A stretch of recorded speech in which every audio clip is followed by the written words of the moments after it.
45 years searching in the shadows for the unknown. One team, one passion. These are our chronicles. We've seen things that nightmares are made of. Do you believe in ghosts?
The following footage you are about to see is raw, unscripted footage of a paranormal investigation of an alleged haunted location by the Southern Indiana ghost hunters. Any evidence, if any, that is found within this footage is the interpretation of the Southern Indiana ghost hunters, but may not be the only explainable reason for such evidence. It's up to the viewer to decide.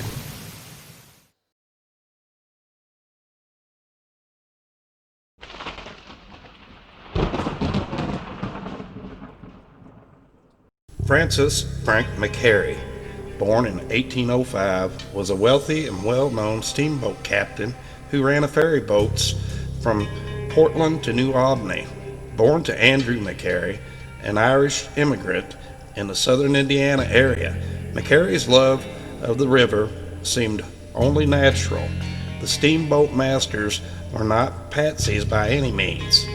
Says historian Jack Custer, it was a dog-eat-dog business. Eccentric Mcharry was right in the middle of it, Custer said, describing him as a rather fiery-tempered Irishman. Mcharry had a volatile relationship with other steamboat captains, jealous of his success. In the 1820s, the future captain began working construction on various river sites.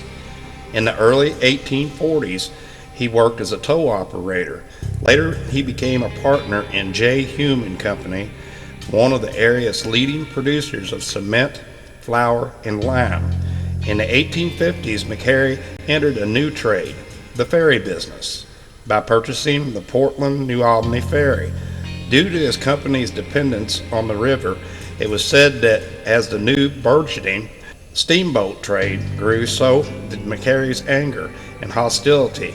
He felt that the wakes from the steamboats rocked his ferries and frightened the animals and people aboard.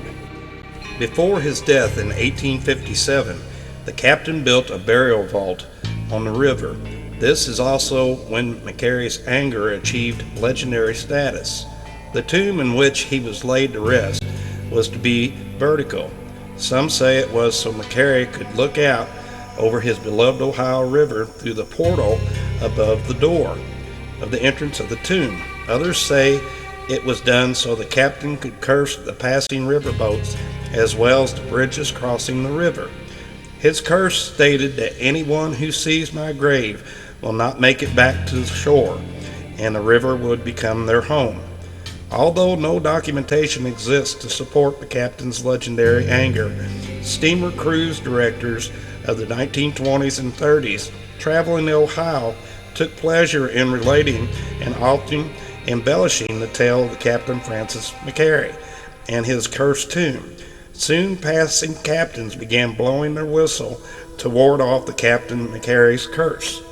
In 1905, the captain's remains were removed from his tomb and reinterred in a family vault located in Cave Hill Cemetery in Louisville, Kentucky. The tomb, although empty today, still exists on a bluff about 400 feet above Highway 111 in Elizabeth, Indiana, and about 1 mile west of Caesars Casino. It is located on private property, so no visitors are allowed to visit. Even if you could get to the tomb, it's a rough and rocky climb in loose soil up about 400 feet.